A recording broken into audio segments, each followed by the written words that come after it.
Vamos a lo que sigue en la serie Cartas del Reino para las Naciones. Estamos llegando a la carta de Shaul de Tarso que le escribe a Filemón. Filemón, ¿quién es Filemón? ¿De qué se trata esta carta? ¿Cuáles son las características? Y bueno, una carta como muy pocas, aparte de que es muy pequeña, como muy pocas, y como aquellas que siempre decimos, es una carta personal. Es una carta que ha sobrevivido, que alguien por ahí la reunió también entre los documentos y que aparece en esto que se llama el Compendio del Nuevo Testamento, y es una carta en la cual nos estamos metiendo todos. Imagínense nada más, mirando una carta personal, con un asunto personal, con cuestiones que tienen que ver con un hombre y un servidor y un siervo o un esclavo, y ahí estamos metiéndonos nosotros, ¿verdad? Como si fuera ya hoy día, bueno, ya es de dominio público, por eso ya es algo que ha trascendido, pero bueno, esperando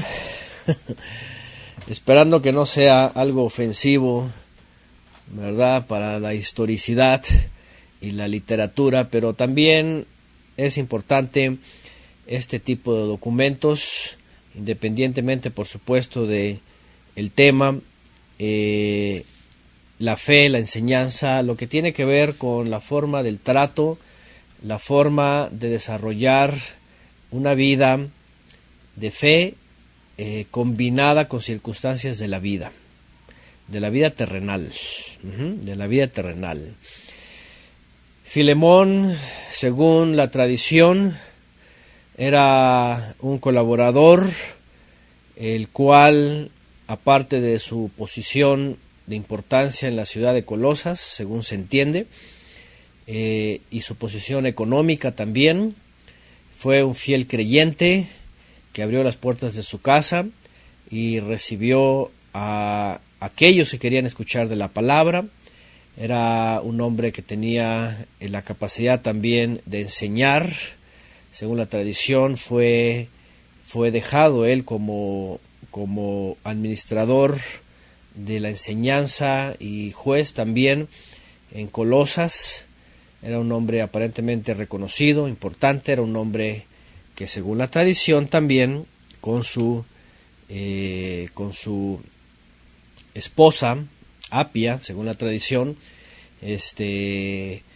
llegaron a ser incluso mártires de las persecuciones iniciadas por Nerón. Dentro de esta carta está una petición muy especial de Shaul de Tarso sobre un tal Onésimo, un creyente que se convirtió al Mesías después de escuchar la buena nueva a través de Shaul de Tarso, y que coincide en su andar por allá en Roma con el conocimiento de Filemón, y entonces hay ahí una petición. Parece que Onésimo era uno de los varios esclavos o siervos que tenía Filemón, y que, según la tradición, según la historicidad más tardía, o más temprana más bien, los primeros historiadores, pues se había apartado este siervo, este esclavo de Filemón, había desertado, o de alguna forma a lo mejor había huido. Algunos creen que huyó porque algo hizo mal delante de su siervo Filemón. Algunos creen incluso que a lo mejor le tomó algo, en el sentido de que le haya robado, etcétera. Hay muchas cosas, ya iremos viendo entre líneas algunas cosas que se sugieren, que se piensan. Lo que sí se sabe es de que finalmente sí regresa con su amo. Lo que se sabe es de que se convierte en un fiel colaborador también, más allá de ser un esclavo, un sirviente o un siervo. Viene a participar dentro de la fe, es un gran colaborador también en la casa de Filemón, Onésimo, y tanto que según la tradición también mueren como mártires en las persecuciones iniciadas por Nerón a finales de los años 60. Vamos a ir viendo un poco de lo que se dice en la manera que vamos leyendo. Es la carta más pequeña, solamente tiene un capítulo, aunque son 25 versos. También al principio y al final, entre saludos y entre despedidas, saludos y saludos. Aquí se menciona a Apia, por ejemplo, y Arquipio, compañeros de milicia. Dice, según la tradición, Apia era su mujer, la cual también se entregó al Mesías, a la enseñanza, a la fe, y según la tradición murió como mártir, igual que Filemón, igual que mismo Onésimo. Bien, hay algunos puntos que vamos a ver. Como siempre, Shaul comienza saludando, habla de la fe de Filemón, habla de su servicio, su amor para con los creyentes, y se habla ya enseguida de esta petición, intervención de Shaul de Tarso a favor de Onésimo, un discípulo, y así concluye la carta. Es una carta muy cortita realmente. Pero bueno, vamos más allá de ello, yendo al texto. Filemón, capítulo 1, del 1 en adelante, dice: Shaul o Pablo, prisionero del Mesías Yeshua. También se habla de una condición de estar en prisión. Se entiende que se escribe desde la prisión en Roma también, que por cierto es una carta más temprana que otras. De hecho, más adelante vamos a ver que incluso se menciona todavía al famoso Demas. ¿Se acuerdan de Demas? Demas, un colaborador también, como Timoteo, como Tito, como el mismo Onésimo, como todos ellos, que en un principio pues estaban, y ya después vemos en las cartas finales de Shaul, las que ya vimos en Timoteo, por ejemplo, que Demas finalmente apostata y se entrega al mundo. Aquí se menciona a él, por cierto, ¿no? Algunos nombres que no han figurado antes. Bueno, Shaul de Tarso, prisionero del Mesías Yeshua, y dice el hermano Timoteo, vean, compañero de milicia, los cuales van en diferentes lugares, saludan. ¿A quién? Dice al amado Filemón, amistoso significa su nombre, colaborador nuestro, dice, colaborador nuestro. Vemos un colaborador más. Aquí no tanto le llama compañero de milicia, porque no va con Shaul, no está luchando las mismas luchas, no está siendo perseguidos como ellos, no en la trayectoria. Evidentemente, el resto de los creyentes que permanecían en sus lugares, que enseñaban, que participaban, que abrían sus hogares, padecieron de otras formas, ¿no? Como en el caso mismo de Filemón, por las persecuciones en Colosas, llegaron a padecer.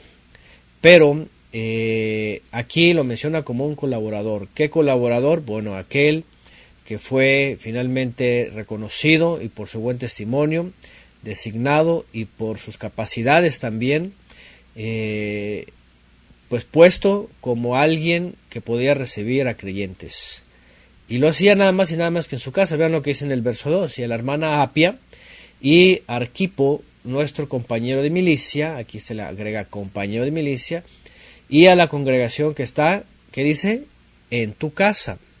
Acuérdense que esta palabra iglesia, porque pues no necesariamente tenía una iglesia como hoy día la conocen, como una iglesia cristiana, o como un grupo de gente litúrgica, ritualista, que se reúnen en tales días a llevar un sidur o un seder, ¿verdad? Que ya saben, toda la liturgia.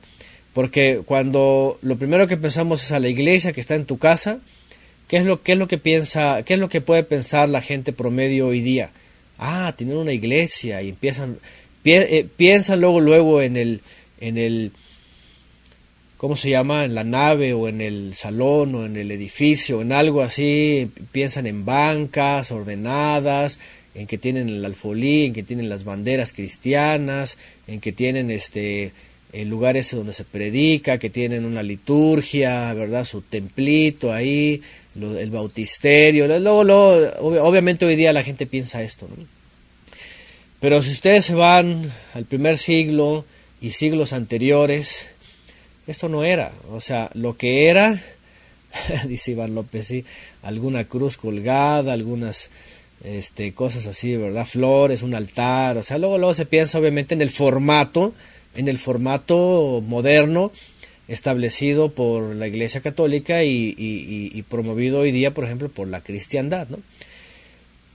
Pero ya dijimos que la palabra iglesia, que viene de eclesía y que viene a la vez de cajal y que tiene que ver con la asamblea o la congregación, está hablando de los congregados de Elohim, aquellos que son llamados por el Todopoderoso para ser parte del cuerpo y que llegaban en un momento dado a reunirse para ser discipulados. ¿Cuándo? Regularmente en los Shabbatot. Dice como se les enseñaba la Torah. ¿Se acuerdan que vimos en el libro Los Hechos, capítulo 15, en uno de los versos, no me acuerdo exactamente, a ver si alguien lo puede poner, en donde se les dan los requisitos de entrada a los gentiles, y un quinto es porque cada día de reposo, ¿se acuerdan? Porque cada día de reposo hay alguien que enseña a Moisés en todas las ciudades. Eso sería importante traerlo aquí. Sí, para que se empiecen a quitar el formato de las iglesias, ¿verdad? Dicen por acá, como muchos pastores, dice, hoy tienen, dice Jimena, un terreno en su casa. En el terreno, dice, de su casa una, entre comillas, iglesia. Hay muchos lugares que eso hacen, ¿verdad? Sobre todo la gente que tiene estas capacidades, propiedades grandes y pues son propias, ¿verdad? Y todas estas cosas, los adornan, los arreglan, hacen sus iglesitas y les meten ahí a la gente, los hacen tipo templo, ¿no? Y lo peor de todo, pues, es de que les enseñan la cristiandad, les enseñan catolicismo. Sí, que me perdonen los cristianos que se molestan, que yo digo que hacen sus templitos, les enseñan catolicismo, porque les enseñan catolicismo, les enseñan pura teología católica. Ya saben, el asunto trinitario, el asunto de la iglesia, de los padres de la iglesia, Tertuliano, les enseñan pura teología, les enseñan puras herejías, perdónenme. Hechos, gracias Mario Leal. Escúchenme todos los que tengan interés de esto, porque cuando vemos estos creyentes de origen gentil que tenían cierto lugar en la sociedad e incluso recursos para abrir sus casas y enseñar, ¿qué es lo que hacían? Vean, Hechos 15:21. Porque desde tiempos antiguos Moisés tiene en cada ciudad quienes lo proclamen, dice, en las sinagogas donde se lee cada Shabbat. En el exilio, cuando las sinagogas no eran, en el caso de los creyentes en Yeshua, no eran el lugar porque no se enseñaba Yeshua, ni en los templos paganos, terminaban ellos reuniéndose en casas de los hermanos creyentes y, según el libro de los Hechos, evidentemente, como ya vimos en una clase pasada, hay una clase, y se las recomiendo mucho los que tengan interés de esto, una clase que se llama Apóstoles enseñando a los gentiles a guardar el Shabbat, algo así se llama, no me recuerdo bien exactamente, pero tiene que ver con esto que aparece en el libro Los Hechos. De hecho lo estudiamos en el libro Los Hechos. Los apóstoles enseñando a los gentiles a guardar el Shabbat. ¿Por qué? Porque en Hechos 15, cuando se habla a los gentiles que se les está recibiendo y que se les pide 4 cosas de entrada, también se les dice que cada día de reposo vayan al lugar de reunión en donde se enseña Moisés. Acuérdense que la palabra sinagoga tampoco tiene que ver con un templo. En hebreo es Bet Knesset, en griego es sinagoga, y ustedes van a ver la palabra sinagoga en el griego originalmente, no tiene que ver, porque en el griego no tiene que ver con un templo necesariamente, tiene que ver en donde gente se reúne para algo. Es una reunión para algo, hasta puede ser política. Pero en el caso del primer siglo se entendía en el lugar donde se reúnen a escuchar la instrucción del Eterno por medio de Moisés. Es muy claro esto. Esto lo digo, ¿por qué? Porque es importante que entendamos que Yeshua dijo que donde están más de dos reunidos en su nombre, en el entendimiento de que el judaísmo dice un minyan y meten el sidur. En la iglesia cristiana hoy día, bueno, según la política, hoy día en México, por ejemplo, les exigen por lo menos creo que 70 miembros para que sea llamada iglesia. Cuando comienzan con misiones, pues bueno, tienen que tener cierto número para tener diáconos y cosas de estas. Pero ya sean cosas humanas. Cuando viene Yeshua hablando de una convocación para discipulado, para oración, para algo que tiene que ver con la fe, dice donde están dos o más. Así de sencillo. Entonces, en una casa donde hay dos para reunirse, por ejemplo, un día de reposo para estudiar, para discipularse, por medio de lo que enseñó Moisés y obviamente Yeshua y los profetas y todo lo demás, ahí ya hay convocados, vean, iglesia entre comillas, cajal quiere decir, ahí ya hay congregados del Todopoderoso, ¿sí? Que están bajo la cobertura del Mesías. Entonces, para que empecemos a los que no han entendido esto, a replantearse los puntos. Y bueno, dice por acá Jimena, es la congregación del Eterno que pueden ser incluso dos reunidos en el Mesías, donde quiera que estén, así es. ¿Sí? Y siempre había un lugar en donde se enseñaba Moisés. Dice Albert, este es otro texto que lo sacan fuera de contexto para obligarlos a ir a las iglesias, exactamente, no abandonando nuestra propia asamblea, dice, como algunos tienen por costumbre. Sí, eso es otro, ya hemos hablado también de eso, que tiene que ver más con convocaciones, festivas, no con iglesias. Miguel Cienfuegos dice 50 matrimonios casados por lo civil. Dice Miguel, no sé a qué se refiere, si es lo que tiene que ver con lo que pide el Estado o con alguna otra ley, no sé, a ver si Miguel nos explica este punto. Pero sí, hoy día se basan a las estructuras sociales y civiles, ¿verdad? No tanto a lo que dice la Escritura. La Escritura simplemente dice, y tampoco es un minyan. En el judaísmo llaman hasta que haya un minyan, que son 10 varones, y varones como mínimo. Dice, entonces ya es una convocación, y entonces ya se puede hacer un rezo, ya se puede hacer una festividad, lo que sea. Ellos lo hacen así. Pero no, Yeshua dice, donde ya estén dos, que son, fíjense nada más, que ya son cajal, donde viene quejilá, donde viene iglesia. Donde hay por lo menos dos, que ya hay, que están convocados para lo mismo, dice, ahí ya está aprobado por el Eterno. Fíjense nada más. Mateo 18:20. Gracias, Mario. Ahí está. Porque donde 2 o 3 están congregados en mi nombre, dice, ahí estoy yo en medio de ellos. ¿Se dan cuenta?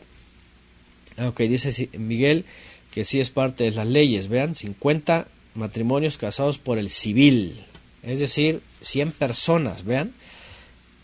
Es el caso de las asociaciones religiosas. Ahí está, a la AR. Fíjense nada más.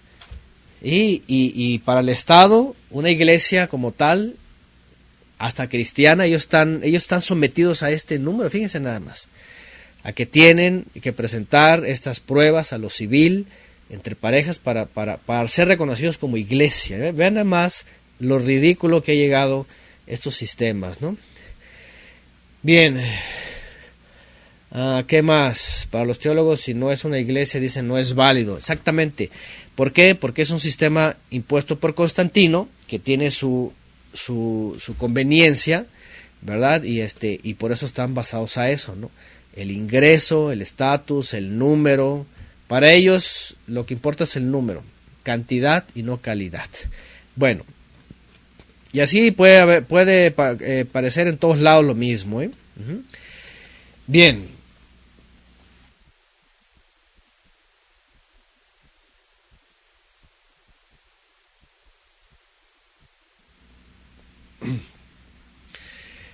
Bueno, a los congregados, aquí tenemos que entender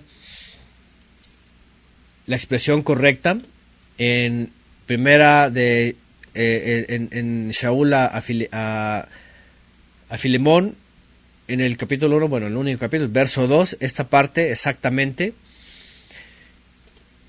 a los congregados que están en tu casa, no a la iglesia. Otra vez, el término de iglesia es igual a un lugar en donde hay gente, donde hay bancas y donde hay alfolí y hay cruces colgadas o flores o un altar y todo eso. Es un término romano, constantinopolitano, hacia acá, y modernizado hoy día en la cristiandad, donde hay aire acondicionado, ¿verdad? Y todas estas facilidades, tecnología, yo sé, no sé cuánto, o sea, y que además nos enseña Moisés, como dice Hechos 15:21, sino que se enseña pura teología y pura doctrina. ¿Ok?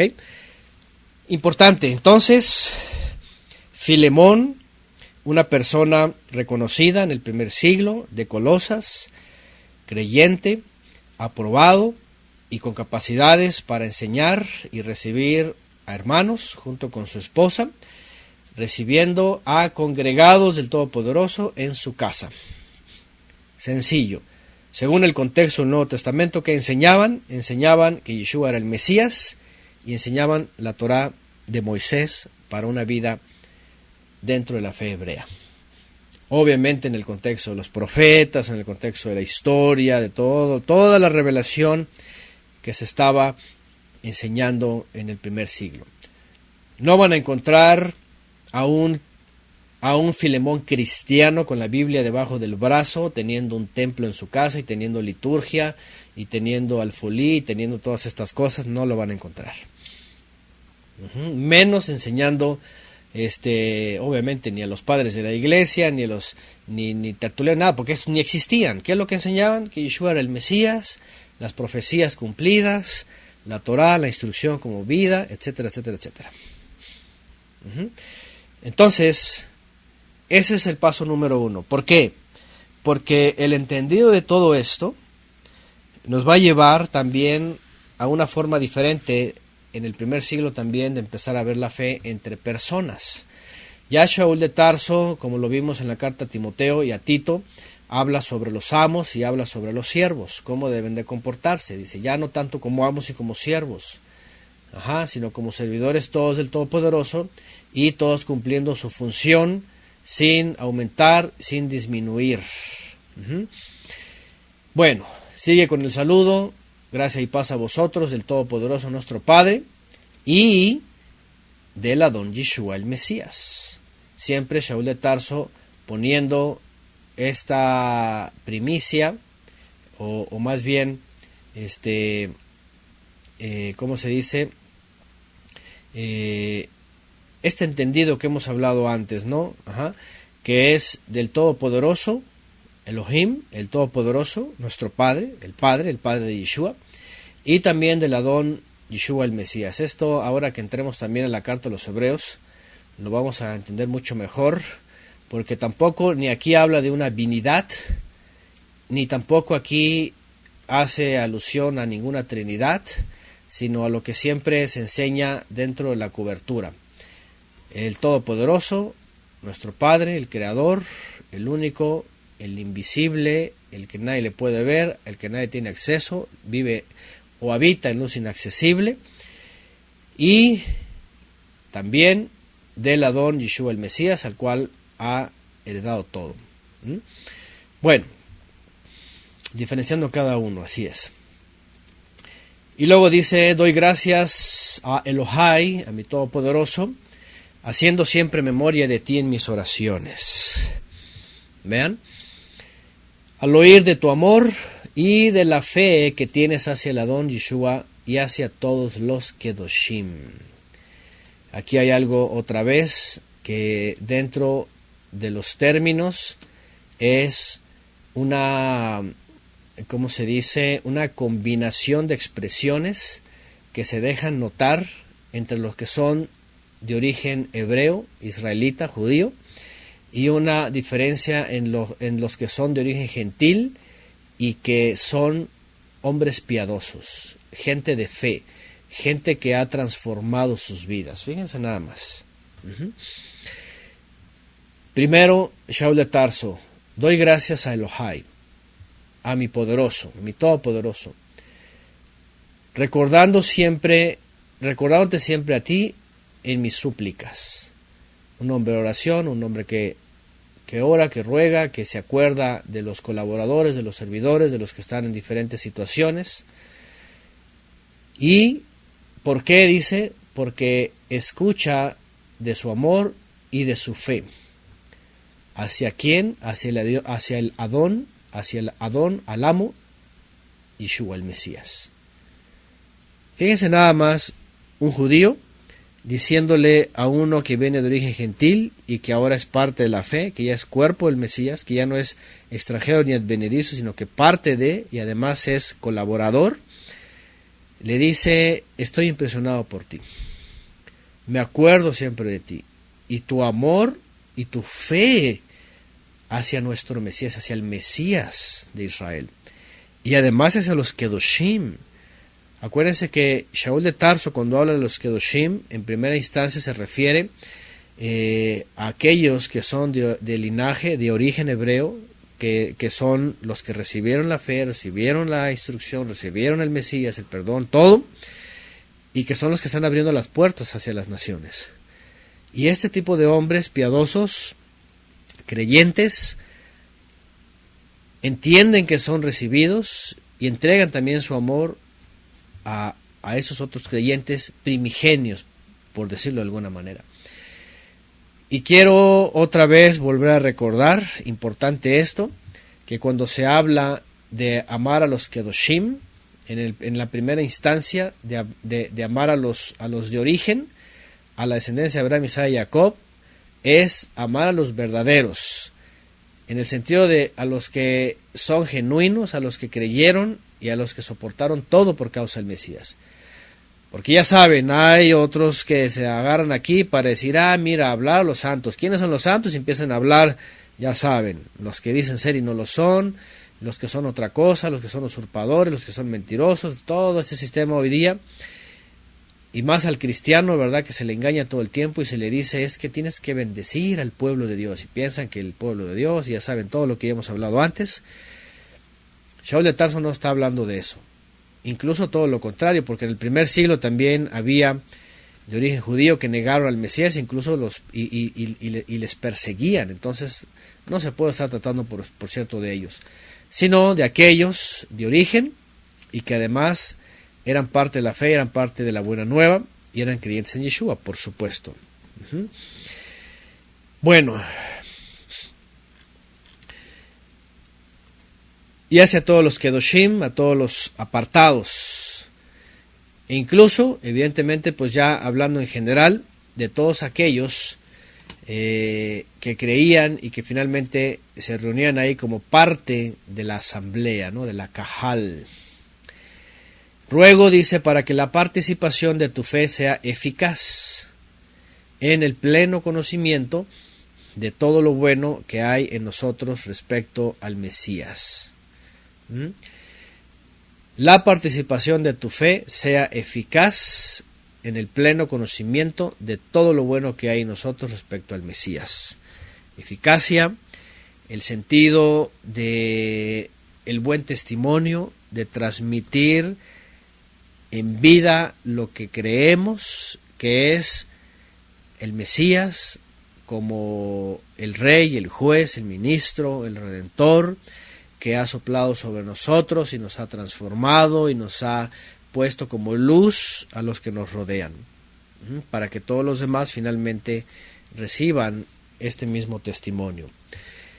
7. Porque tuvimos mucho gozo y consolación en tu amor, pues por medio de ti, oh hermano, le dice, han sido confortados los corazones de los santos, de los Kedoshim.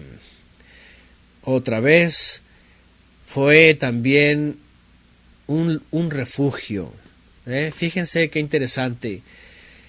Un creyente en una buena posición, con recursos, con un lugar para recibir, incluso a aquellos dentro de la fe hebrea, dentro del origen y del linaje, que eran expulsados, que que eran denunciados, que eran perseguidos y que finalmente encontraban también confort, encontraban consolación, encontraban una familia y podían ser también resguardados en diferentes motivos por o debido a las persecuciones. Eso es algo que era en el primer siglo también muy característico en algunas ciudades del exilio. ¿Por qué? Porque la judaidad estaba bien controlada, por supuesto, la religión como tal judía, la tradición, las escuelas rabínicas, y cuando llegaba un emisario, o Shaul de Tarso mismo llegaba a una sinagoga, por ejemplo, en Colosas, por decirlo, llegaba a Colosas, lo primero que hacía con sus cartas, que tenía de prestigio, de conocimiento, de ser alumno de Gamaliel, distinguido, era que le recibían, por ejemplo, en Colosas, por ejemplo, en la sinagoga que estaba ahí, así como en todos los lugares, lo recibían, le daban tiempo de hablar, él hablaba, y pasaban dos cosas en la sinagoga. O creían, y el lugar de reunión era ya para enseñar al Mesías, o no creían, y órale, vámonos para afuera todos los que creían. Si creían la mayoría, y sobre todo los principales, pues obviamente se convertía en un lugar de reunión para aprender del Mesías, para replantear la profecía y entender la profecía como los apóstoles la estaban enseñando. Pero si no aceptaban el mensaje, entonces esta división era que expulsaban a los que recientemente ya les llamaban herejes. Les cerraban las puertas, y ¿dónde era su lugar de refugio? Finalmente su lugar de refugio también era en estos lugares, en estas casas que se convertían en casas de reunión para los llamados a ser santos, los llamados a ser el cuerpo del Mesías. Y no lo dudo, pues, que la casa de Filemón se había convertido en eso también, por supuesto. Dice Ofemonilla, como Abraham, que era hospitalario, generoso, atento, compartía y preparaba alimentos para visitantes. Era algo característico, y fíjense, aunque era alguien de origen gentil, también lo practicaba como un creyente, y finalmente lo hizo más todavía, entendiendo toda esta fe, ¿no? Entendiendo que era el servicio que se prestaba, ¿verdad?, al cuerpo del Mesías, y sobre todo la ayuda y el refugio en las persecuciones. Y bueno, también por supuesto él era un hombre que en su posición y en sus bienes necesitaba de siervos, de esclavos, los cuales ahorita va a entrar entre ellos pues este famoso Onésimo. Dice en el verso 8, por lo cual, aunque tengo mucha libertad en el Mesías para mandarte lo que es apropiado, más bien te ruego a causa del amor, siendo tal como soy, Pablo de Shaul, ya anciano, y ahora también prisionero del Mesías, te ruego, y aquí viene la petición, empieza una forma de súplica, tanto en la condición en la que está ya por la edad, en la condición en la que está ya como un prisionero, como un perseguido, como un atormentado. Dice, te ruego por mi hijo Onésimo, a quien engendré en prisiones. Una forma de decir que le compartió y que se convirtió, siendo un hombre incrédulo, pasa a ser un creyente transformado. Evidentemente no está hablando que es su hijo la carne, por supuesto, y también esta designación, ya saben que muchos se la atribuyen para decir que son padres espirituales y que tienen un montón de hijos espirituales, ya saben, en las iglesias se toman esto muy, muy en serio, y de pronto ya sienten que son algo, ¿verdad? Y empiezan a tomar la tutoría o todo esto, ¿verdad?, espiritual, ya saben. Hay iglesias incluso, como en la católica, en donde a los supuestos líderes les llaman papas o papás. Ahí está el gran sacerdote de la iglesia esta, ¿verdad?, constantinopolitana, que terminó siendo del vaticinio del Vaticano.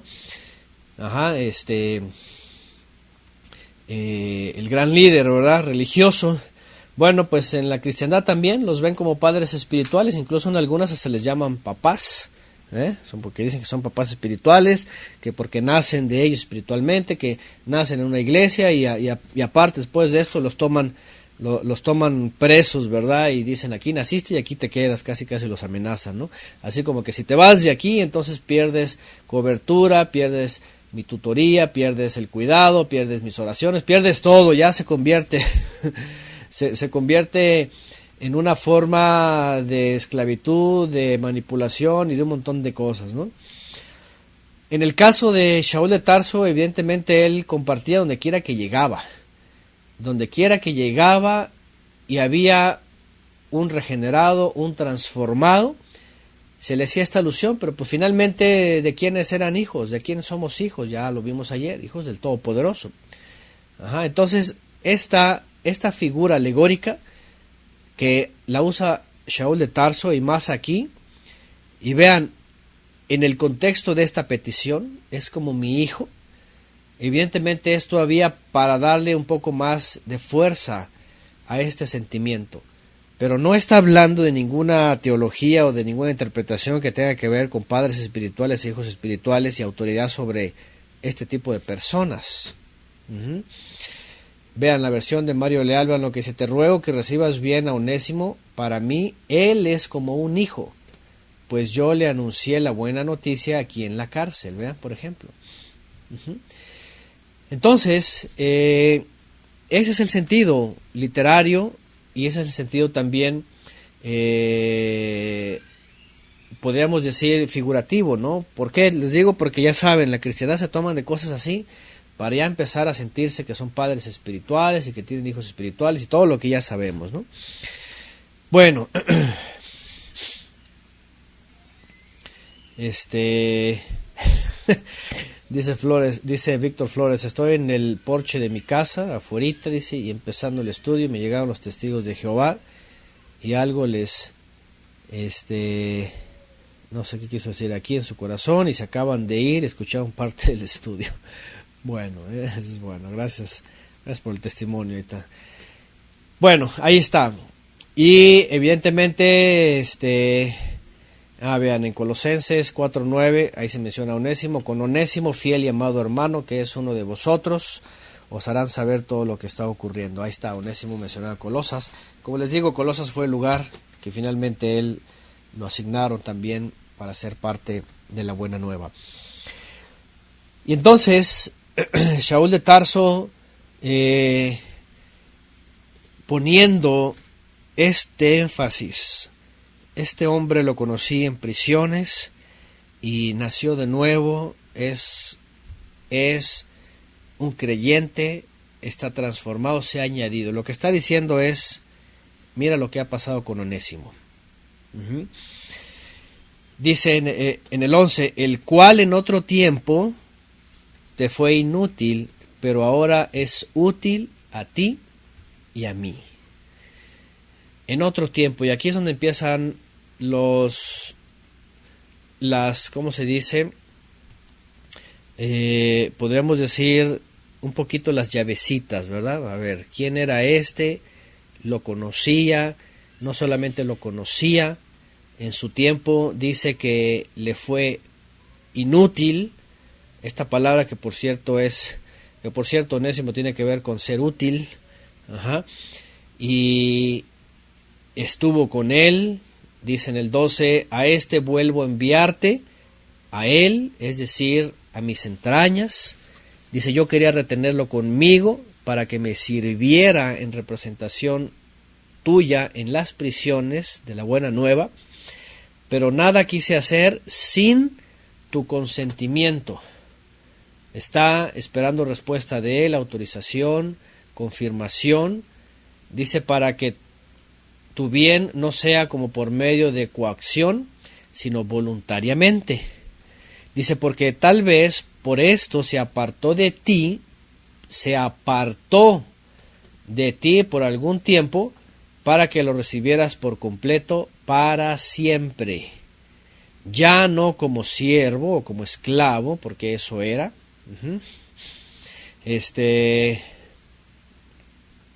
sino más que a siervo, como hermano, especialmente para mí y cuanto más para ti, así en la carne como en el Adón.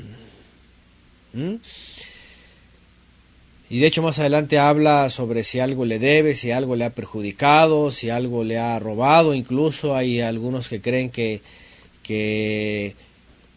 Onésimo no solamente se apartó, sino que se apartó porque algo había sustraído de su casa, algo le había tomado, algo le había quedado mal, le fue inútil, es decir, le fue alguien pues que en un principio era gravoso, pero aparentemente están pasando muchas cosas. Número uno,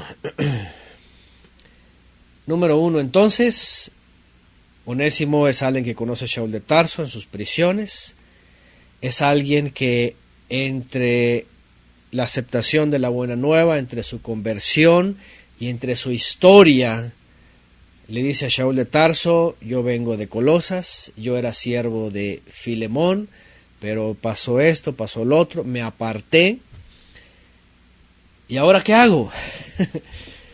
Imagínense Shaul de Tarso escuchando esto. ¿Cómo? ¿Conoces a Filemón? Claro, es un colaborador mío, es colaborador en el reino, es un hombre que ha abierto sus casas y recibe y enseña. Pero ¿cómo es?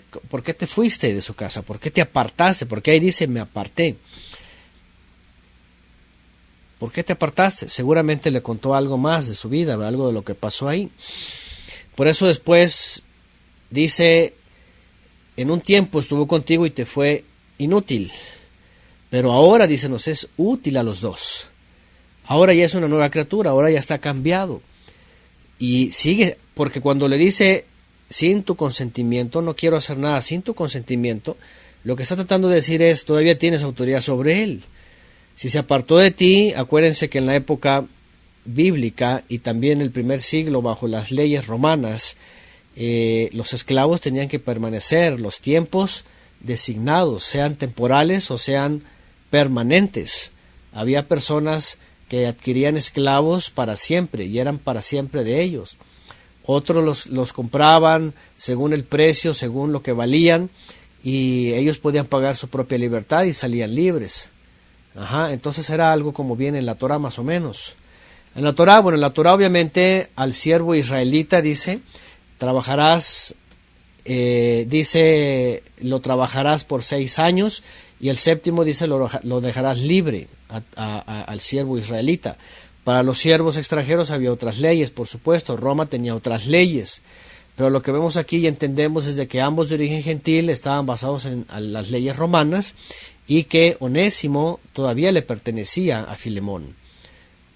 Por eso también Shaul de Tarso busca que Onésimo siga cumpliendo con su obligación, y por eso seguramente le dice: ok, me eres útil a mí, pero también le eres útil a Filemón, no solamente como siervo, sino ahora en la fe. Y seguramente era un joven que cambió su vida y que tenía capacidades y tenía talentos y que evidentemente iba a aportar algo, y Shaul de Tarso justamente le dice esto. Le dice: te lo devuelvo, sigue siendo tuyo, quiero tu consentimiento. Y nos es útil a los dos, pero más a ti, porque aparte de que es tu siervo, te puede servir también en la obra. Y además dice: si es tu siervo y es tu voluntad y la de él, no solamente que llegue y regrese y cumpla con su tiempo, sino que ahora lo puedes tener permanentemente. Imagínense ya un siervo así. Bueno, vean lo que hace la fe. La fe cambia todo para bien. La fe compone, la fe corrige, la fe anima, va hacia adelante, la fe te va acomodando. Es el hombre el que descompone, es el hombre que cuando tiene incluso algo hacia adelante, pues comete errores, comete cosas absurdas, y entonces descompone lo que el Eterno le puede estar poniendo hacia adelante. Onésimo entendió esto, y él, imagínense, después de escuchar a Shaul de Tarso y todo lo que estaba escuchando, imagínense nada más Onésimo, y Y Shaul de Tarso le dice, yo conozco a Filemón. Imagínense lo que ha de haber pensado Onésimo, ¿no? Ha de haber dicho, ¿sabes qué? Tengo de dos, o aquí ya se acabó, y ¿sabes qué? Pues yo no salí bien, y ya ahí nos vemos, y ya me voy, y gracias por compartir, y se va y se desaparece. ¿No? Entonces Onésimo recapitula y dice, oye, pues mira, hice mal con él, creo que hice mal, creo que a lo mejor le robé, a lo mejor le quedé mal, le fui inútil, a lo mejor le fui gravoso, le eché a perder algo, se me perdieron sus vacas o sus ovejas, yo que sé, algo. Y Onésimo reconsideró y dijo, ¿sabes qué? Me equivoqué, pero quiero volver con mi amo. A lo mejor era también, ahí está como pone en el texto, ¿no? Sobre los siervos. Porque también en la Torá, por ejemplo, hay de que si un siervo hebreo sirve a un compatriota hebreo por 6 años, pero dice además que al séptimo no quiere irse y le dice a su amo, no quiero irme, quiero quedarme contigo, él puede quedarse con él todo el jubileo. Y entonces el amo lo que hace es ponerle un sello y decir, este ya es de mi casa. Fíjense nada más lo interesante, ¿no? Y eso estaba pasando también incluso dentro del contexto romano con griegos, con gentiles, pero siendo transformados. Y vean cómo la fe cambia todo esto. Cómo la fe revoluciona y hace las cosas perfectas y correctas. Pone aquí Mario Leo, Deuteronomio 15:12, si tu hermano hebreo o hebrea se vende a ti, servirá por 6 años, pero el 7º año lo dejarás libre de tu lado. Además que en las leyes dice, ¿verdad? Lo dejarás libre, no de balde, le darás, casi los pensionaban, por decirlo, ¿no? Bueno, les daban animales, les daban un buen salario para que ya no fueran más esclavos, sino que ya ellos salieran adelante. Entonces, hay leyes que se seguían. Y Shaul de Tarso entiende esto también dentro del contexto romano y dice, ¿sabes qué? Te pertenece, quiero tu consentimiento, a mí me sirve, pero a ti también te sirve y te sirve más. Y aún sigue siendo tu siervo y te lo mando de regreso, acéptalo, para eso le prepara, le dice, este es como mi hijo, es decir, es un creyente y es una persona en la cual puedes confiar otra vez. Y vean lo que dice, ¿dónde está? Dice, porque tal vez por esto se apartó de ti por algún tiempo, poniéndolo como un propósito divino. Vean, poniéndolo como un propósito divino, aquello que se apartó y se fue, sirvió para esto. Tal vez, dice, este fue el motivo de su separación contigo, de que llegara a conocer la fe de esta forma, para que lo recibieras, dice, por completo, dice, para siempre. No ya como un esclavo, sino más que a un esclavo, como hermano amado, especialmente para mí, dice, y cuanto más para ti, así en la carne como en el Adón. Así que, si me tienes por compañero, dice, acógelo como a mí mismo. Y si en algo te perjudicó, vean aquí es donde pone esto, si en algo te perjudicó o te debe, dice, cárgalo a mi cuenta, dice, yo lo pago. Fíjense lo que hace la fe. Hasta estos cargos, hasta cualquier cosa que pueda ser gravosa, dice, no importa, déjalo sin deuda, ¿verdad? Déjalo libre, yo lo pago. Dice, yo Pablo lo escribo de mi mano, dice, yo pagaré, dice, lo escribo de mi mano, lo firmo casi, ¿verdad? Yo lo pago, no hay deuda. Dice, por no decirte que aún tú mismo te me debes. Y bueno, ya aquí Shaul de Tarso en el sentido de que obviamente como alguien que impactó en la vida de Filemón también y del cual Filemón está muy agradecido, un poquito más, como para decir, no importa que tú me debas más a mí por causa de la fe y por causa de todo lo que se ha hecho, dice, pero aún así, dice, si algo te debe, yo lo pago. Dice en el 20, sí, hermano, que yo me beneficie de ti en el Adón, conforta mi corazón en el Mesías. Imagínense, exactamente como dice Patricia Domínguez, ¿Qué pastor hoy hace eso? ¿Quién está poniendo, verdad, por adelante a estas personas que de pronto, pues, aún en las circunstancias, pues necesitan una mano más, necesitan una ayuda? No, hoy día todo lo contrario, hoy día son abusivos, hoy día los denuncian, hoy día al contrario, ¿verdad? Les recriminan, les cobran y le dicen estos son los ladrones y estos, ¿verdad? Nada más se benefician y son los interesados y hacen esto y hacen lo otro y no, hombre, o sea, lo que no quieren ellos es perder ni un peso, ni un centavo. En el caso de Shaul de Tarso, vean, la fe la pone en otra circunstancia. ¿Sabes qué? Dentro de la fe ya cambian esas formas rigurosas, por ejemplo, ¿no? de tratar al esclavo, por ejemplo, porque obviamente tampoco se dice que Filemón haya sido un capataz, ¿no? Un amo así al estilo ogro, ¿verdad? Golpeador y todo eso, pero en el primer siglo, por ejemplo, había patrones que tenían sus siervos, y hasta la misma Torá, ustedes recuerdan, que se castigaba a los siervos, a los esclavos, incluso con azotes, por circunstancias que habrían que ser castigados, los azotaban, sí, como a hijos. Y en el primer siglo, pues igual, también en el caso de los romanos, imagínense un esclavo imagínense que se sublevara, que fuera rebelde y que se rebelara, pues entonces lo ponían en cintura y le daban sus, ¿verdad? Sus varas también. Los castigaban de diferentes formas. Entonces, evidentemente, tampoco Filemón era de esta categoría de personas. Ajá. Pero por otro lado, siendo obviamente todavía el dueño de ese siervo, pues obviamente lo podía poner en cintura de alguna forma, ¿no? Castigándolo de otras formas, tal vez.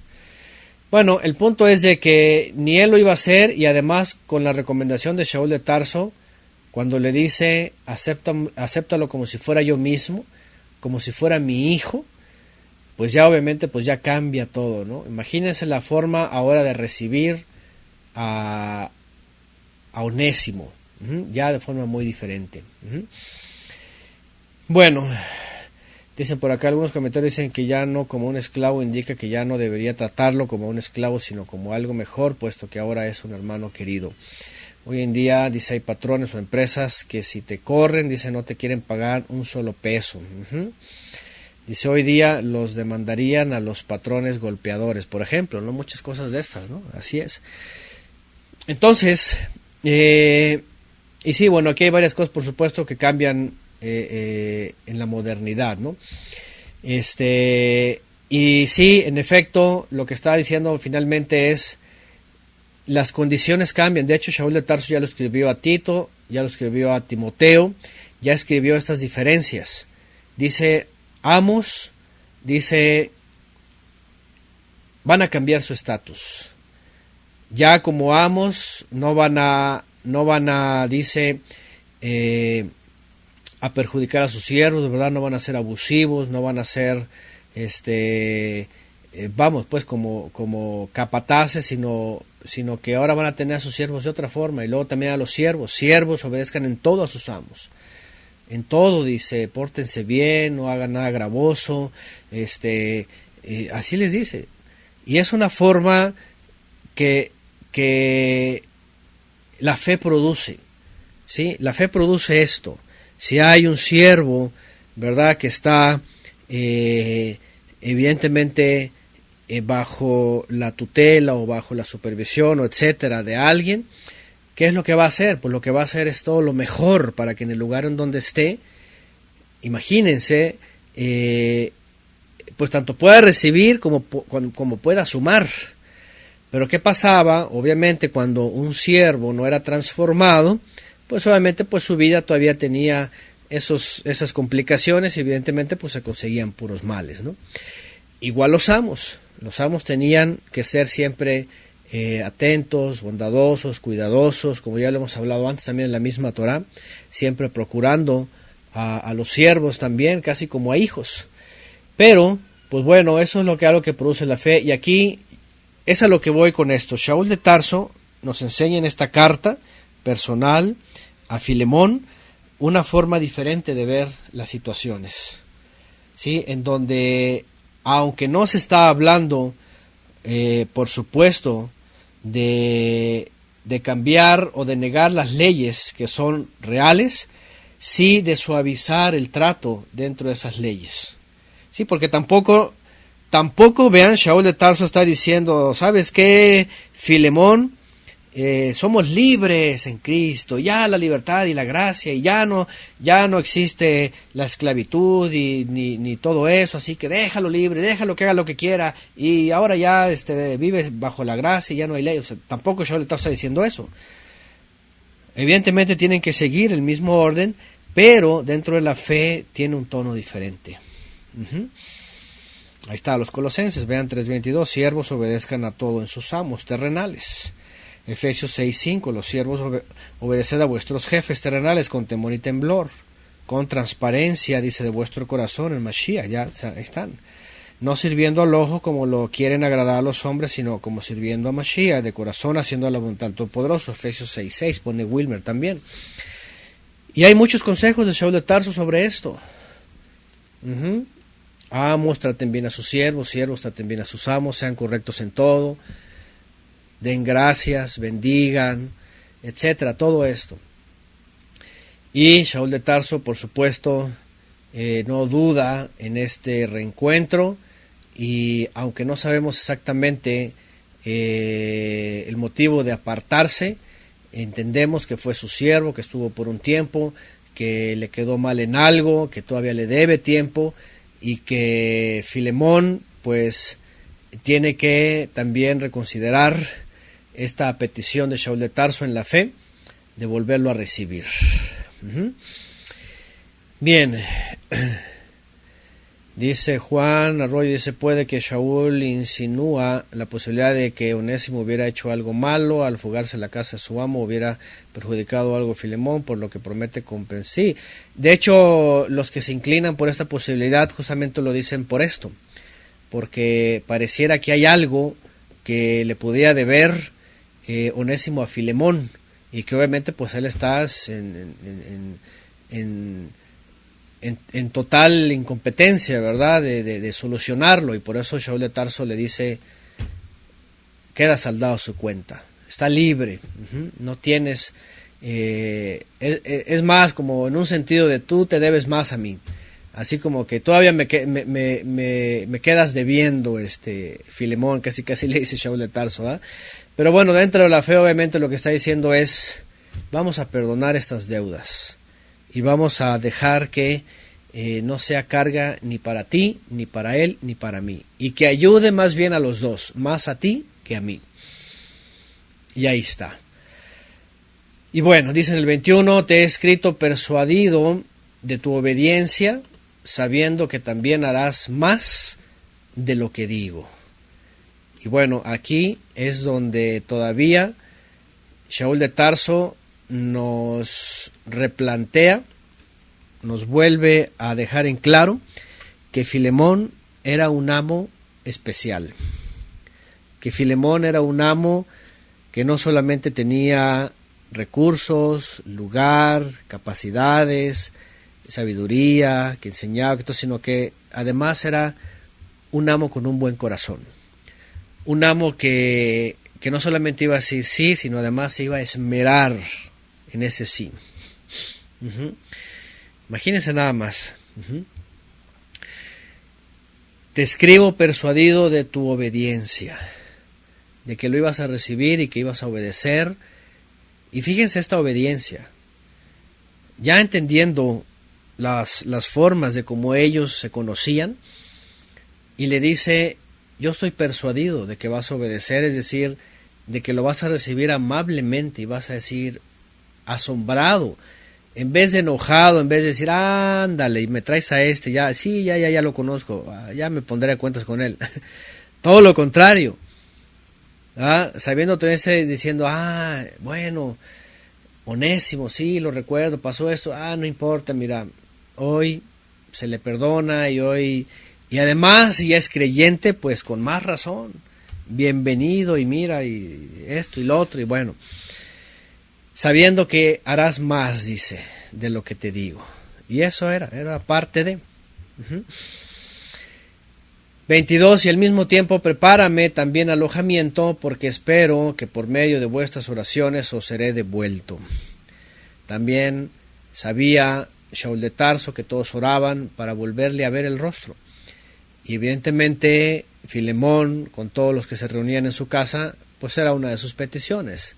Su oración siempre era que un día esté con nosotros, que un día le volvamos a ver, un día sea enviado de regreso para acá. Imagínense nada más ese anhelo, ese deseo, esa oración. No fue el caso de todos. Evidentemente el Eterno tenía trazada la vida de Shaul de Tarso en el servicio a Mashiach, el compartir, y a veces cuando finalmente fue preso y no le quedaba de otra más que sentencia de muerte, pues al final, por eso escribe a Timoteo, yo ya estoy para ser sacrificado. Pero mientras tanto y mientras había oportunidad, siempre había una esperanza. Y entre esos trámites, como hemos hablado antes, recuerdan que hay comentaristas que dicen que realmente Shaul de Tarso estuvo 2 veces en prisión, en Roma. Entonces, una primera vez que estuvo no fue tan prolongada, que como dicen por aquí, Rochela Delgado, que muy posiblemente los mismos comentaristas dicen que se habrían encontrado por faltas no tan graves en prisión en Roma. Y después de un tiempo, pues evidentemente sale primero Onésimo y es reincorporado, y después Shaul de Tarso para continuar con lo que se conoce como su tercer viaje. Y después, finalmente, habiendo ser recibido en Colosas, seguramente. Seguramente. El caso, pues, es de que había toda esta conexión, podríamos decirlo, en la fe, formas de vida, nuevas formas de llevar a cabo, incluso hasta dentro de las leyes, como dice por ahí Ofemonilla, así en el primer siglo, incluso por varios, en la cristiandad se manejó esta condición de amos y esclavos, e incluso, yo no sé, a mí me gusta ver de pronto esas películas donde hablan de casos, sí, de la vida real, pero casos de amos y siervos y todo eso, porque ustedes saben, la cristiandad, copiando a la catolicidad, hablando que finalmente es lo mismo, todavía hasta el siglo pasado, ¿sí? ¿Se acuerdan? Siglo y medio, 2 siglos, por ejemplo, en Estados Unidos todavía había esclavitud.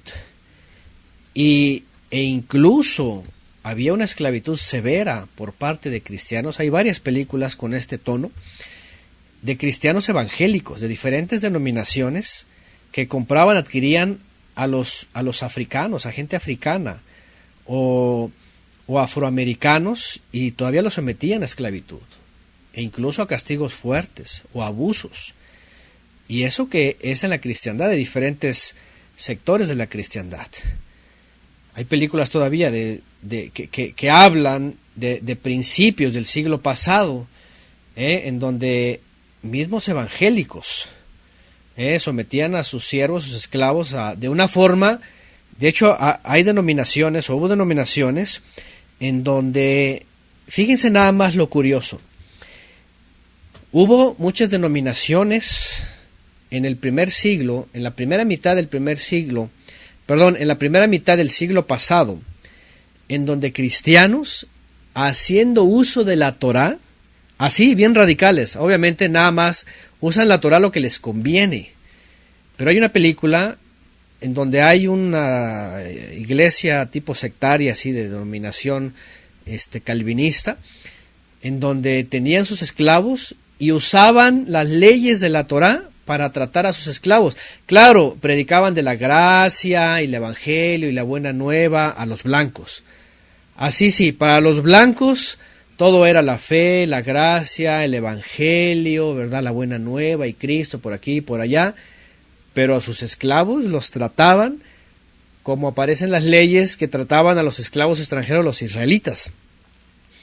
Y tú dices, oyes, ¿cómo está esto, verdad? Cristianos hablándole a cristianos blancos pero usando de la gracia de la Trinidad y cantando los himnos, ya saben, de la cristiandad, pero tratando a sus esclavos con las leyes que trataban los israelitas a los esclavos extranjeros, hasta llevarlos a los azotes, a la venta, al maltrato, a todo eso.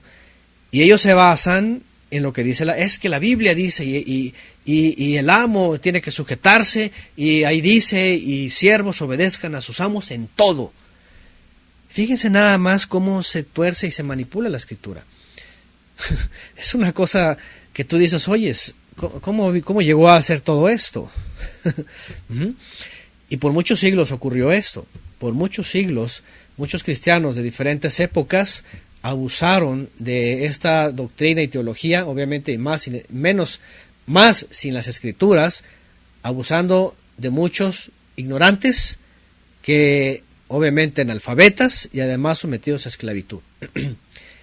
Sí, para eso sí usaban la ley de Moisés para tratar a sus esclavos, pero nunca hacían alusión, por ejemplo, a este tipo de cartas. Otra vez volvemos a lo mismo, según muy paulinos, y que mucho Pablo por aquí, Pablo por allá, pero si se trata de esclavos, es que la ley del Señor dice, y 40 azotes menos 1, y puras de estas cosas. Entonces imagínense. Y así dicen por acá en Latinoamérica se practicó la esclavitud también, así es. Aquí, por ejemplo, ¿verdad? Cuando viene la corona española y todo eso, imagínense a los nativos, cómo los trataban, los azotaban, los golpeaban, hasta los mataban. Los dueños tenían el derecho incluso de la vida de ellos. Si los querían matar, los mataban. Era una cosa horripilante. Dice Elizabeth Hurtado, les castigaban físicamente, sociológicamente y abusos sexuales. En Estados Unidos también. Dice, y usaban la Biblia para golpear a sus Biblias, bueno, a sus siervos, yo supongo. Dice Lulú, la película cristiana 7 años de esclavitud, mucha injusticia. Dice el mismo Thomas Jefferson, el redactor de la Constitución de los Derechos del Hombre, tenía más de 200 esclavos. Fíjense nada más, dato histórico. ¿Qué les parece? Y así es, todos los que vinieron de Inglaterra y se establecieron acá, era una comercialización de esclavos. Todos los que venían de Europa, esclavos de África, hasta, pues no sé, de todos lados, los sometían a esclavitud. Y eran cristianos evangélicos. Ya sabemos que hay masonería y todo esto, ¿verdad? Que eso es pura finta. El título cristiano es pura finta. Porque llegaron a asesinar a los pieles rojas, a conquistar, a robar, a hurtar, a derramar sangre, a esclavizar a los africanos, a esclavizar centroamericanos, etcétera. O sea, ustedes ven el cristianismo históricamente y esos detalles y ustedes dicen es horrible. ¿Dónde está la fe? ¿Dónde está la misericordia? ¿Dónde está el perdón? ¿Dónde están los consejos de Shaul de Tarso a los Efesios, a los Colosenses, a Timoteo? ¿Dónde están los consejos de Shaul de Tarso a Filemón? Y el trato con los siervos y el perdón y la restauración y la enseñanza, no. Tú ves un cristianismo hostil, esclavizante, excluyente, elitista, tipo apartheid, ¿verdad? De segregación racial. Tú dices, ¿dónde está el amor de estos individuos? ¡Qué barbaridad! Tanto el católico que llega a América como los cristianos que llegan a Norteamérica, ¿verdad? De Europa. Es una cosa bárbara. Tuvo que venir un gentil, Luther King, ¿verdad? Y decir, ¿sabes qué? Ya se acabó. Se acabó, eso es demasiado. Estos blancos son unos feroces, atropelladores de todos los derechos. Estos blancos son unos abusadores. Y empieza la revolución, ¿verdad? Del pensamiento y de las leyes y todo esto. Y oyes, déjame libre. Pobre gente afroamericana, ¿verdad? Que venía de África y todo eso, cuántos sufrieron. Hoy día también, lamentablemente, hay otro tipo de esclavización o de esclavitud.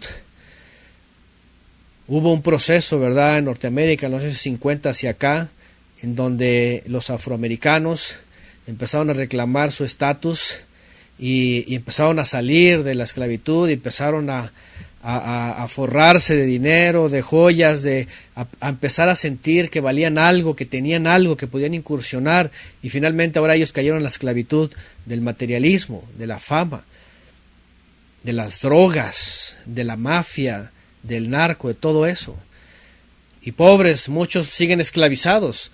¿Cuántos héroes, esclavos modernos, por ejemplo, de deportistas? Ahí está Estados Unidos, uno de los países que tienen más elementos de distracción esclavizados en los deportes, por ejemplo, figuras de origen africano, afroamericano, que claro, se hacen millonarios y son famosos y tienen esto y lo otro y son talentosos, pero son el hazme reír y la diversión, ¿verdad?, de Norteamérica, son la diversión de Norteamérica. Futbolistas, bueno, sobre todo en Norteamérica, ¿verdad?, de fútbol americano, sí, de básquetbol, de carreras, de todas estas cosas, la gran mayoría son extranjeros, ¿sí o no? ¿Sí o no? Ustedes ven Estados Unidos y ven sus deportistas y todos o traen un origen caribeño o un origen africano o un origen de otro lado porque siempre han sido la esclavitud de una u otra forma y el, ¿cómo se llama? El entretenimiento, es el circo. Imagínense nada más. Y la gente todavía no ve eso, ¿no? Y todavía se siguen con ese tipo de patrones de conducta. Y bueno, muchas cosas por aquí, ¿verdad? Mataron a los mexicas y los evangelizaron, por ejemplo, en México, ¿no? Dice Víctor Flores, Abraham Lincoln tenía antipatía con todos los anglosajones del sur, dice, y nace la guerra civil, tenían apariencia de piedad. Cuba, Barbuda, Bahamas, sí, todo el Caribe, mucha gente, ¿verdad?, que de una u otra forma está esclavizada y son el circo de Estados Unidos. ¿Cierto o no cierto? Dice, en Brasil se usaron también a los negros, dice, como esclavos, vean nada más. Mondongo, el libro habla de la esclavitud, dice. Bueno, muchas cosas que tienen que ver con eso. Dice, hay una película dice, donde se llama Nacimiento de una Nación. Bueno, hay varias y esto es muy conocido de todos, ¿no? Dice Rosemary que acá en Colombia todavía se practica el esclavismo, dice laboral, el abuso es algo a todas voces, nadie dice nada, si se atreven a decir algo los botan. Aquí en México también, ahí en México hay empresas donde son hostiles, son esclavizantes, y sus sindicatos y sus líderes sindicales o la gente que les protege ante el gobierno están vendidas y realmente los tienen en su contra. Hay mucha esclavitud de muchas formas. Esclavitud materialista, esclavitud sexual. Hoy día este mundo, ¿verdad?, infernal de la sexualidad, a las niñas, a las jovencitas que se las llevan por aquí, por allá y trata de blancas y todo eso. Es de todo. Y todo comienza, vean, desde la tergiversación en los púlpitos, trastornando y cambiando, hasta cediendo en que todo esto tiene que ser de la misma forma que se vivió hace siglos, o hace milenios. Fíjense nada más. Dice Lucía, la esclavitud de hoy es tan sutil que los esclavos son ignorantes y según eso decidimos, entre comillas, ¿verdad?, al amo. Bueno, dice, con la victoria de la Unión en la Guerra Civil estadounidense, el sistema de trabajo esclavo fue abolido en el sur. Aunque hoy día sabemos, hay diferentes tipos de esclavitudes, ¿verdad? Hoy día el sistema es eso, ¿no? Incluso el ambiente laboral. Aquí como creyentes ya sabemos lo que hemos dicho antes, entre las obligaciones y lo que tenemos que hacer para recibir el sustento del Eterno, dice Shaul de Tarso, a la medida de que puedas liberarte, hazlo. Siempre la lucha es que el tipo de esclavitud que tengamos en los trabajos no sea aquel que me impida servir al Eterno, que me impida vivir una vida correcta, que me impida servirle en sus días. Entiendo que muchos vienen creyendo, vienen entendiendo y vienen a guardar, por ejemplo, los días. Y lo primero que se topan es, oye, pero me hacen trabajar el sábado y en los días de festivos no puedo. El primer reto, la primera oración, el primer punto es esto. En la medida de lo posible empezarse a librar. Poco a poco, orando, el Eterno va proveyendo. Hay muchos testimonios de eso, hay gran cantidad de testimonios. No hacerlo más que en la fe, y el Eterno va dándonos esas libertades. ¿Sí? A final de cuentas, es importante y primero obedecer al Eterno antes que a los hombres, pero Él va poniendo la pauta también en cada creyente. Uh-huh. Y bueno, ese es un tema muy amplio, son cosas muy amplias y tienen hoy día tantos detalles, pero miren con lo que quise comenzar hace rato es esto. El mundo actual, sea Norteamérica, Centroamérica, Sudamérica, toda Latinoamérica o Europa, es decir, todo Occidente, el mundo moderno que le llaman, sí o no está bajo líderes de la cristiandad. Llámese católico o llámese de todas las hijas que le salieron. Sí o no, toda Europa y toda América. Y la pregunta es, ¿y cómo es de que este tipo de patrones de conducta de amo y esclavitud todavía continuaron y hasta el día de hoy continúan? Qué interesante.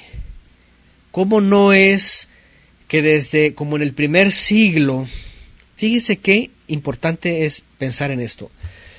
¿Cómo no, si tienen Biblia, si son muy paulinos, si es mucha fe, si es mucho perdón, si es mucha libertad, si es mucha gracia, si es mucho todo esto, cómo no estos sistemas han transformado la forma de interactuar y de vivir, como tan sencillo lo vemos en esta pequeña y diminuta carta que parece que a nadie le interesa, que nadie la menciona? Yo me acuerdo en todos los 23 años de cristiandad, por ahí más o menos, en promedio, en general hablando, oyes, yo digo, a ver, ¿cuándo escuché una predicación de Filemón?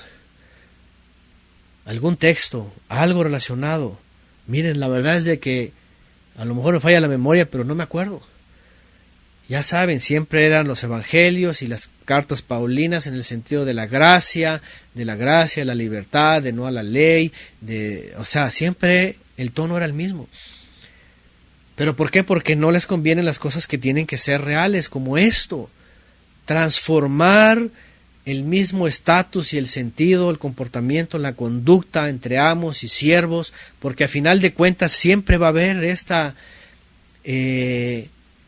¿cómo se puede decir? Esta interacción.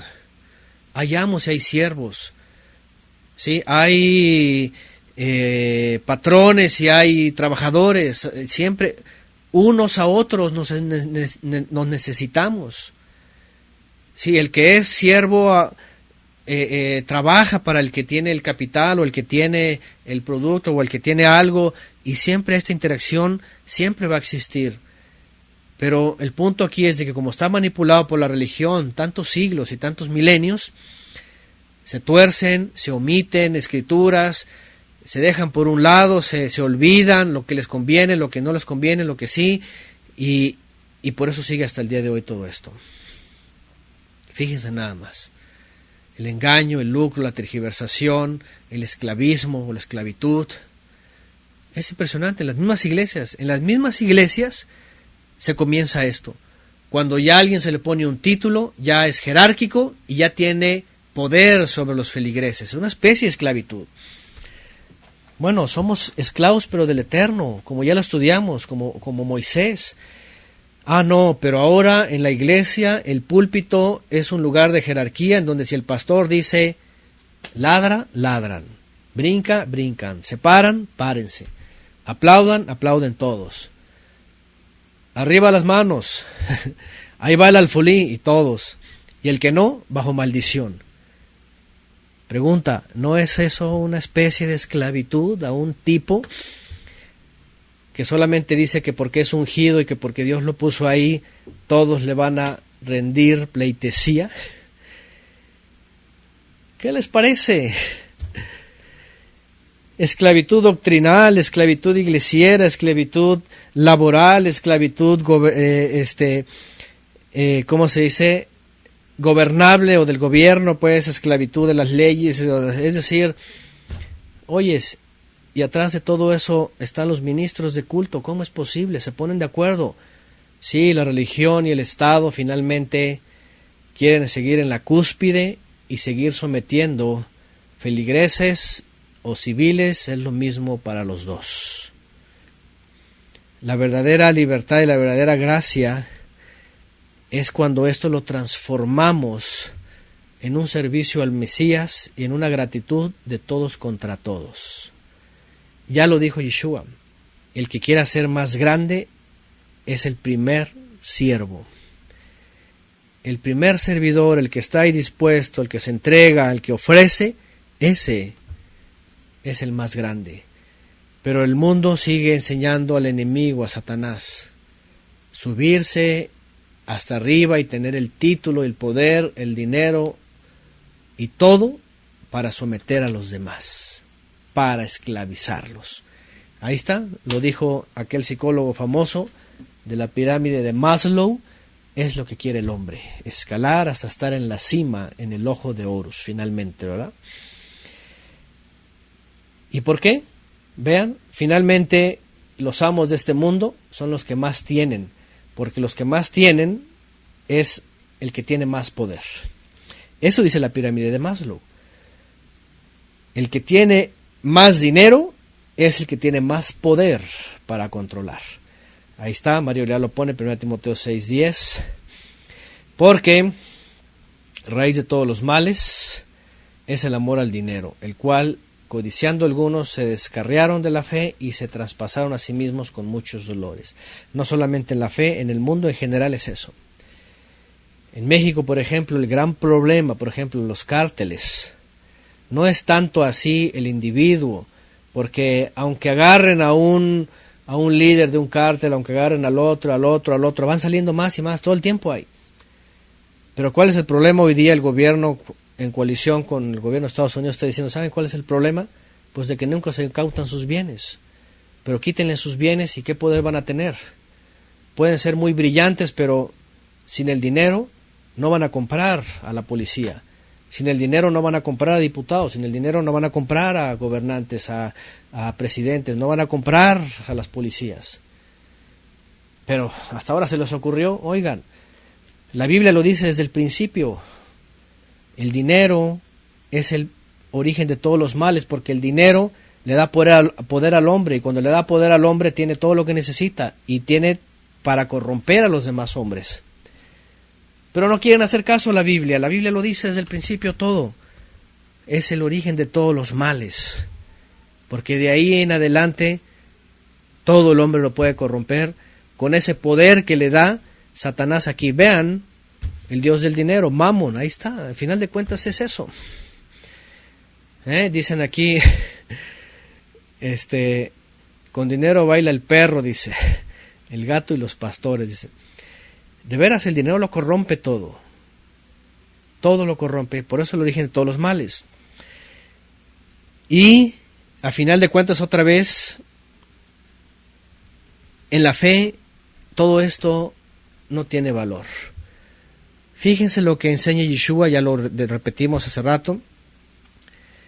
El más grande en el reino de los cielos es el menor, es el servidor, es el que se entrega, es el que está ahí, es el que da su vida. ¿Se dan cuenta? ¿Se dan cuenta la gran diferencia? Es decir, es tan distante como el polo norte del polo sur. Es igual de distante que norte y sur. ¿Por qué? Porque Yeshua sabe perfectamente lo que el Padre enseñó. El hombre dice que tiene poder cuando tiene el dinero y controla todo lo demás, pero eso es corrupción. Entonces él dice, no, aquí la grandeza se ve en el servicio, y el más grande, si alguien quiere ser, dice, el primero, tiene que ser el primer servidor. ¿Se dan cuenta cómo cambia totalmente? Es lo que está haciendo Shaul aquí en Filemón. Le está diciendo, ¿sabes qué? En la fe, mira, cambian las cosas. Y la aceptación, el perdón, la ayuda, la comprensión, y a final de cuentas, la utilidad para el propósito de la fe es más importante que todas las cosas. Fíjense nada más. Aquí preguntan sobre siervos esclavos en Abraham. Sí, ha existido siempre, pero vean la forma. Por ejemplo, Abraham, y bueno, para más detalles consulten por favor los comentarios de Génesis de la vida de Abraham. Y ahí vemos que Abraham no era ni hostil, no era ni severo.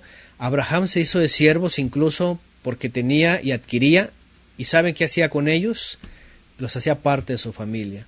Tanto que cuando tuvo que viajar, todos fueron con él. Tanto que creyeron igual, tanto que eran parte de su familia.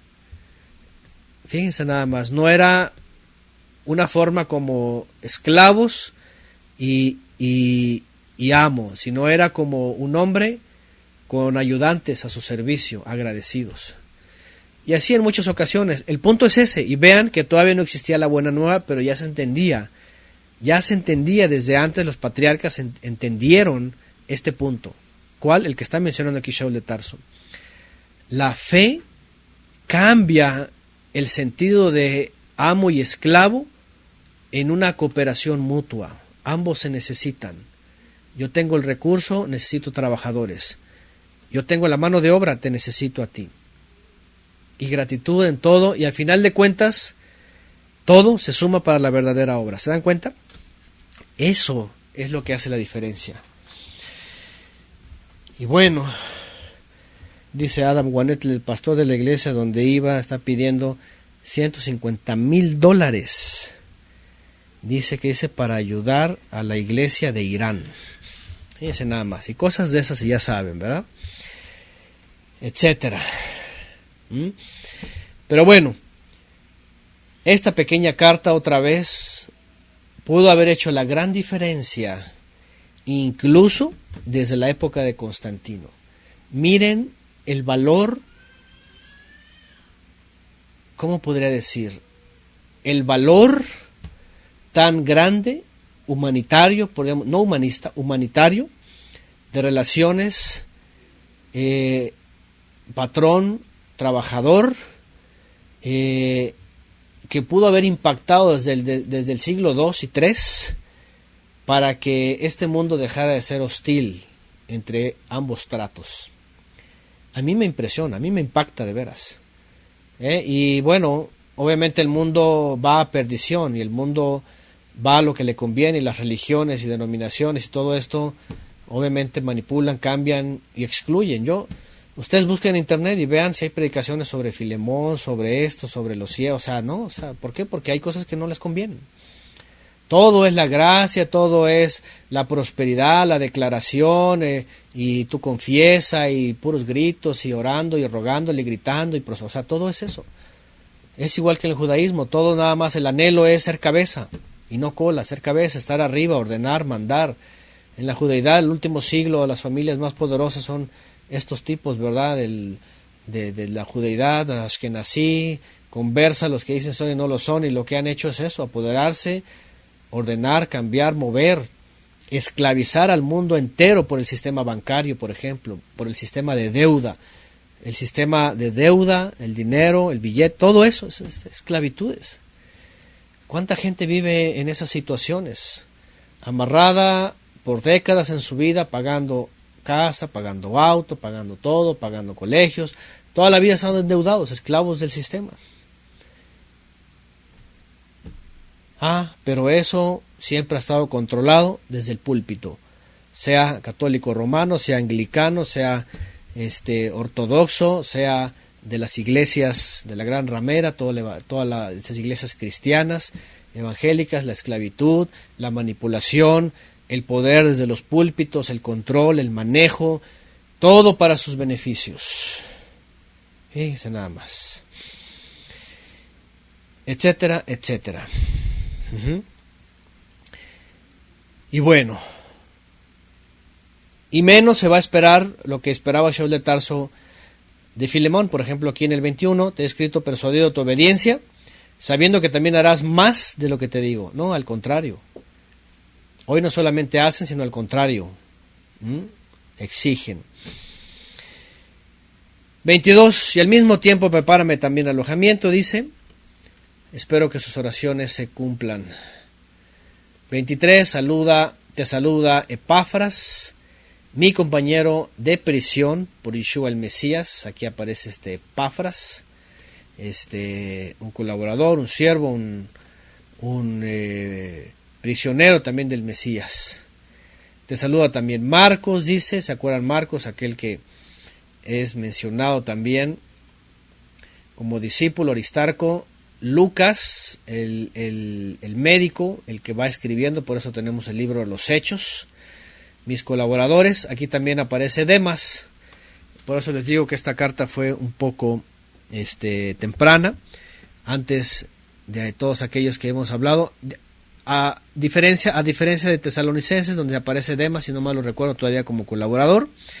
Ya cuando escribe a Timoteo en sus últimos años, Shaul de Tarso dice que apostata, y pues bueno, otra vez para recordar, aunque hay varios nombres que se mencionan, Demas aquí todavía estaba como colaborador, lo pone como colaborador, aunque luego ya sabemos lo que pasa. Bien, ¿y qué más?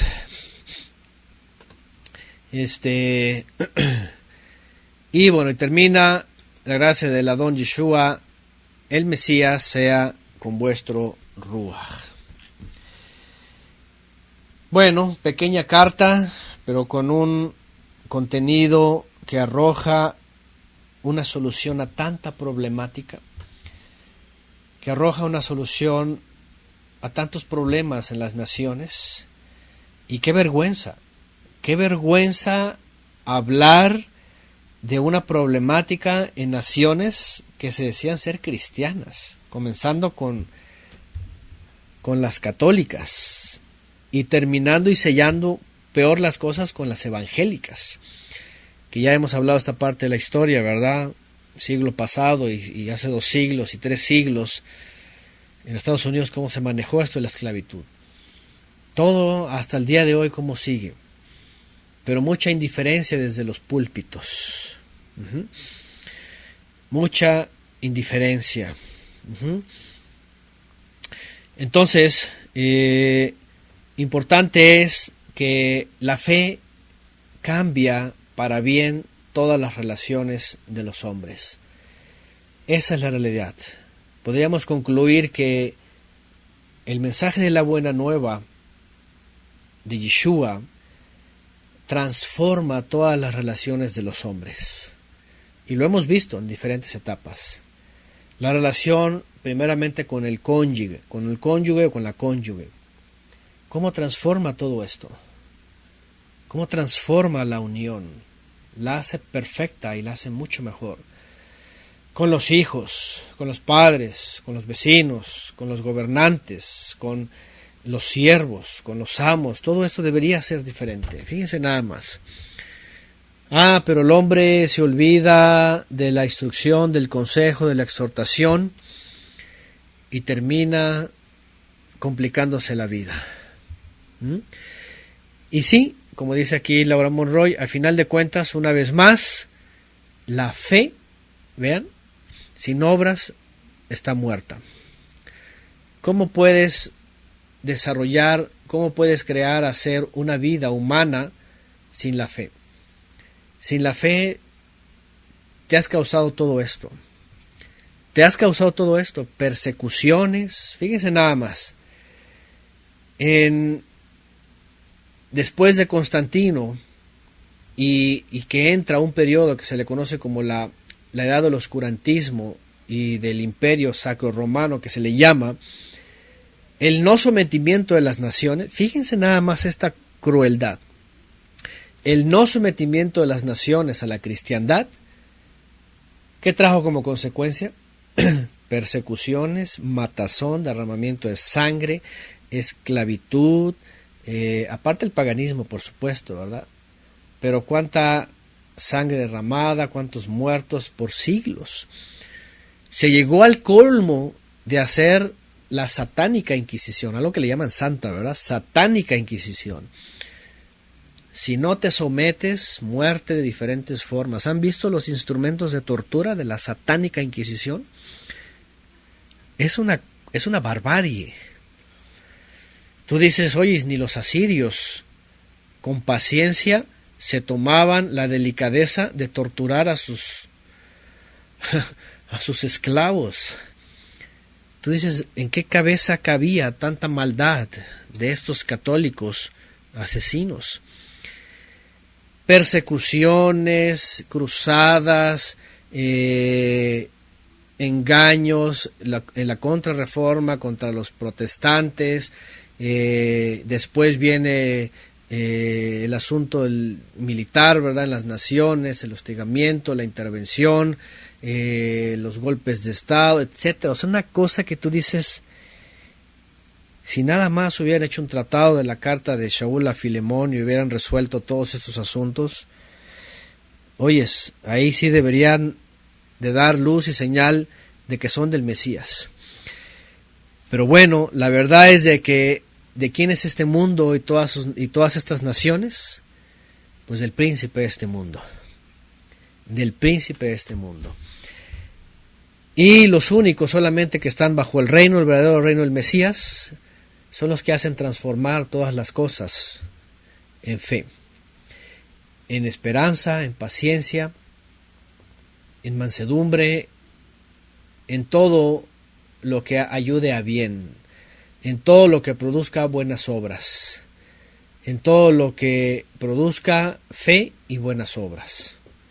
Eso es finalmente lo que le hace falta a este mundo. Sabemos que no lo van a tener y finalmente sabemos también que todas estas palabras, consejos, instrucciones, por eso la serie, ¿verdad? Cartas del reino para las naciones y obviamente que han creído. Para aquellas que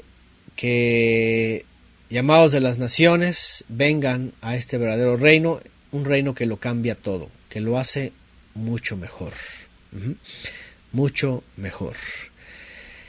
Y bueno, muchas cosas de veras que analizar aquí, ¿verdad? Que poder sumar. Es una cosa que muchos se pierden, muchos se pierden. Y pues bueno, aquí está una carta más, cosas importantes, siempre que puntualizar, siempre que retomar y que aunque parezcan insignificantes, vean, finalmente tienen una gran trascendencia, una gran importancia, y hasta el día de hoy, por supuesto, que para nosotros mejora también nuestra forma de vida. Hoy día, si algo aprendemos de esto entre creyentes, más allá de que si hay creyentes que tengan amos creyentes o siervos creyentes, entre todos, al final de cuentas, entre todos, que siempre va a haber una diferencia de estrato social, por decirlo de alguna manera, según el mundo, al final de cuentas todos somos iguales. ¿Cierto o no cierto? Al final de cuentas somos iguales. En este mundo habemos creyentes, por ejemplo, que han sido formados, por ejemplo, según los estándares de este mundo, como profesionistas. Y hay quienes somos, según los estándares de este mundo, analfabetas. Y hay quienes están al medio, hay quienes, por ejemplo, en este mundo, tienen recursos, y hay quienes estamos viviendo al día. Hay quienes saben varios idiomas y hay quienes solamente sabemos nuestro único idioma y en un 30%, ¿verdad? y hay una gran diversidad según los estándares de este mundo. Pero en Yeshua, ¿qué somos? Todos somos iguales, todos somos siervos, todos somos esclavos del Mesías y todos somos hijos del Todopoderoso. Y en los cielos, ¿qué va a importar? Lo que hoy sepas, lo que hoy tengas, lo que hoy poseas, lo que hoy puedas o no tener, lo que mides, lo que pesas, lo bello que eres, lo feo que eres. ¿Qué va a importar en los cielos? No va a importar nada de eso. El mundo y sus deseos van a terminar. Entonces, lo grande y lo importante para nosotros en esto, independientemente de cómo el mundo trata a todos sus habitantes, es de que en el reino del Mesías y bajo la autoridad de Yeshua, todos somos hermanos, miembros de una sola familia, y todas las cosas que poseemos, como dice el mandamiento, con todas tus fuerzas amarás al Eterno, cuando dice esa parte, todo es usado finalmente, como aquí dijo Shaul de Tarso, dice, me sirve a mí, pero te sirve más a ti. Me es útil a mí, pero te es más útil a ti, y más, siendo más que un esclavo, más que un siervo, siendo hermano en la fe. Ahí es donde sumamos tanto nuestros talentos como nuestros bienes para un propósito eterno, que es el conocimiento del Creador, el conocimiento de su Hijo. Y la fe, la observancia. Eso podría ser la conclusión final. Así que sumémonos en este consejo, en esta instrucción, que de veras cambiará muchas cosas y va a seguir cambiando muchas cosas. Así que aquí está esta carta importante en la cual pues rescatamos todo esto que es necesario pues hasta el día de hoy para muchos, para todos. Ahí está.